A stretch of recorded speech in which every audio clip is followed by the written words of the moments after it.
Glória a Deus, estamos de volta para o nosso devocional, onde nós temos tido o privilégio de estudar uma palavra de Deus junto, onde Deus tem falado ao nosso coração, né, em nome de Jesus. E hoje a Bíblia diz aqui em Gênesis capítulo 16, versículo 13, a Bíblia diz: e ela chamou o nome do Senhor que com ela falava, tu és Deus da vista, porque diz, não olhei eu também para aquele que me vê? Por isso se chama aquele poço de Laai Roi, eis que está em Cádiz e Berede. E Agar deu um filho a Abraão, e Abraão chamou o nome do seu filho que tivera Agar Ismael. E era Abraão da idade de 86 anos, quando Agar deu Ismael a Abraão.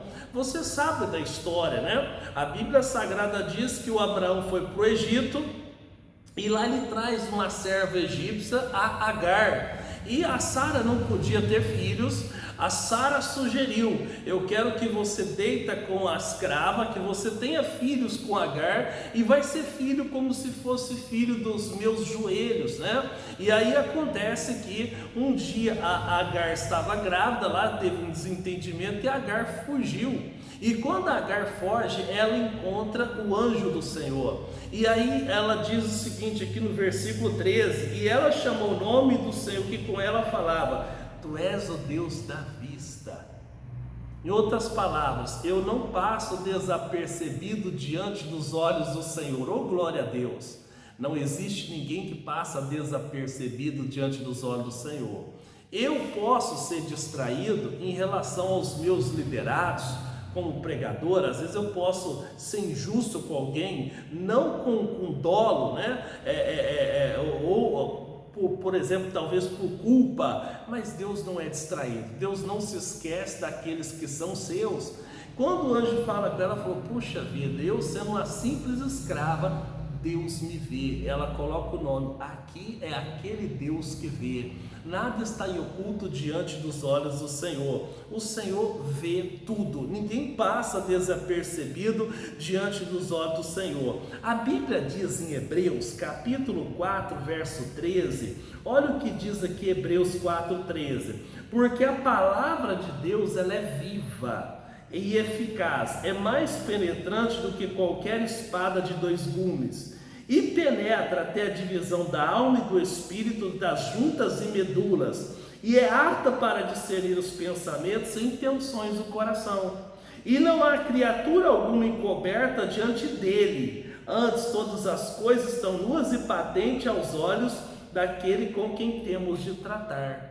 Já que eu estou falando aqui do Vale do Paraíba, aqui nós estamos na região de Taubaté, né? Nós temos a literatura brasileira de Monteiro Lobato, Sítio do Pica-Pau Amarelo, que era um cidadão ilustre de Taubaté, chamado, quem nasce Taubaté, taubatiano. Você lê as histórias que depois se tornaram aqueles filmezinhos, né, da Cuca, do Sítio do Pica-Pau e tal, você sabe do final da história. A diferença da palavra de Deus com qualquer história que seja, ela é viva. A Bíblia diz, porque a palavra de Deus, ela é viva, ela tem uma vida. Se você ler a Bíblia todinha em um ano, quando você lê a Bíblia no segundo ano, você vai encontrar coisas que você nunca fez, porque ela é viva e eficaz. O que ela é eficaz? Ela não deixa dúvida. A Bíblia, ela é uma coisa assim, ela é justa. O que é justo? Não tem folga. Poxa, pastor, eu calcei aquele sapato que ficou justo no meu pé, não deixou folga. A palavra de Deus, ela é justa, ela é viva e eficaz e mais penetrante do que qualquer espada de dois gumes.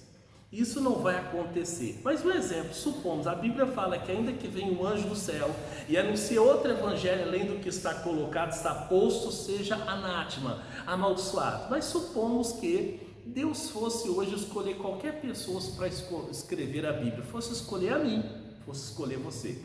E quando chegasse aqui no capítulo 4, no versículo 12, ele diz aqui, uma comparação, ela é mais penetrante do que qualquer espada de dois gumes.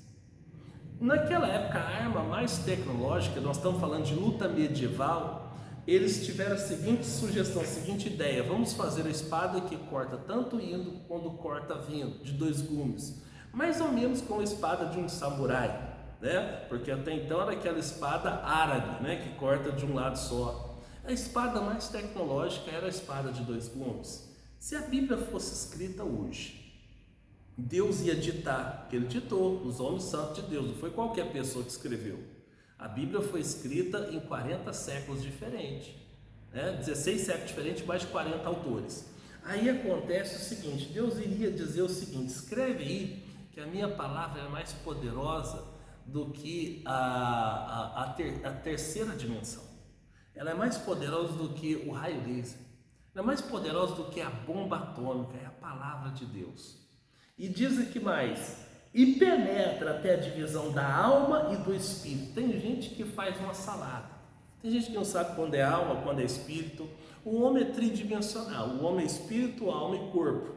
Nossa verdadeira pessoa, o espírito, vai para Deus. Nós temos a nossa alma, nossa inteligência, e o corpo é pó e o pó voltará, né? Então a Bíblia fala que ela penetra, ela faz separação entre alma e espírito. E aí que mais? E juntas e medulas, né? Às vezes você fala, puxa vida, a junta que faz com que nós temos a coordenação locomotora, nós nos locomovemos. E o que é medula? Hoje, né, é muito se discutido, hoje é doador de medula óssea, né? Quando você come aquela costelinha, seja de vaca ou costelinha de porco, né, que é uma delícia até então, antes que alguém diga, a Bíblia diz o seguinte, o senhor come carne de porco, pastor? A Bíblia fala que o Pedro teve aquela visão que descia aquele lençol dos animais, e ele falou assim, e na visão o anjo fala para ele, come, e ele disse o seguinte, eu não como coisa imunda. Ele falou, não diga imundo que Deus purificou, né? Então é claro que tem que ser bem feito, bem cozido, porque é uma das carnes mais melindrosas que tem, né? Mas a medula é justamente aquele líquido, aquela carne que tem dentro do osso. A palavra de Deus faz essa divisão, essa separação. E que mais? Juntas e medulas, e é apta para discernir os pensamentos e intenções do coração. Deus sabe o que eu estou pensando, o que você está pensando agora. A palavra de Deus, ela sabe qual é a intenção do coração. O que Deus leva em conta não é propriamente só o que você faz, mas a intenção que fez você fazer aquilo. E aí termina aqui o versículo 13 dizendo, e não há criatura alguma encoberta diante dele, antes todas as coisas estão nuas e patentes aos olhos daquele com quem temos de tratar. Não há criatura alguma encoberta diante dele. Mas por que fala dele? Porque Jesus hoje é a palavra de Deus. Não há nada encoberto diante dele. Tem um livro biográfico que, se não me engano, acho que é Bray Laudrup, que é o nome um dos astronautas lá que pisaram na Lua. Ateu convicto. E ele escreve na sua biografia que até então não acreditava em Deus. E aí quando estava retornando, ele olha da janela lá do ônibus espacial lá, acontece o seguinte, que ele vê o planeta Terra e ele conscientiza que Deus existe. Porque ele diz, nós moramos num planetinha perante esse universo imenso.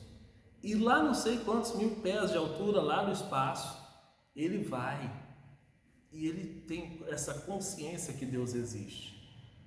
E se converteu. Em 2009, se não me falha o ano, posso estar errado o ano, não acredito que seja 2009, nós tivemos o caso daqueles chilenos, né? Que eles estavam lá, os mineiros, que estavam lá, acho que era 18 chilenos e 2 bolivianos, que desbarrancou a mina, onde eles estavam, e aí descobriram que eles estavam vivos, e aí mobiliza o mundo inteiro, se oferece ajuda humanitária. Vieram tecnologia do Japão para o Chile para poder resgatá-los de onde eles estavam. E aí conseguiram ter contato com eles, conseguiram ter acesso com eles, e aí desce comida para eles. E uma imagem que me impressionou, que tem uns que estavam jogando dominó para se ocupar a sua mente. E conseguiram descer lá para eles Bíblias. Lá não sei quantos mil pés de profundidade, Deus estava, porque estava lendo a palavra de Deus, as escrituras sagradas.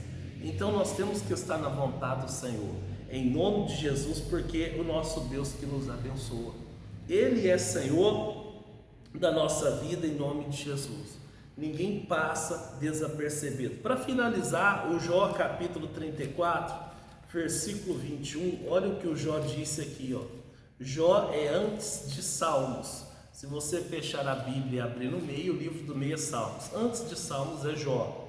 Jó capítulo 34, versículo de número 21 diz assim, ó. 34, 21.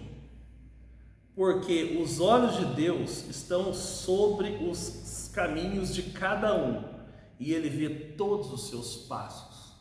Deus vê tudo. Que Ele consiga ver, enxergar você, que você faça a obra dEle, a vontade dEle, em nome do Senhor Jesus. Eu quero fazer uma oração, quero abençoar a sua vida. Meu Deus, de repente eu estou orando para pessoas que ela diz que a sua vida não tem sentido, pessoas que já estão a ponto de desistir, parece que ela diz que ela não tem sucesso, ela não nasceu para nada importante na vida. Mas é como a Agar disse, os olhos de todo vê, os olhos do Senhor estão te vendo. Meu Deus, fortaleça a vida dessa pessoa, dê forças para que ela possa tomar posse da bênção em nome de Jesus. Amém. Que Deus te abençoe em nome de Jesus.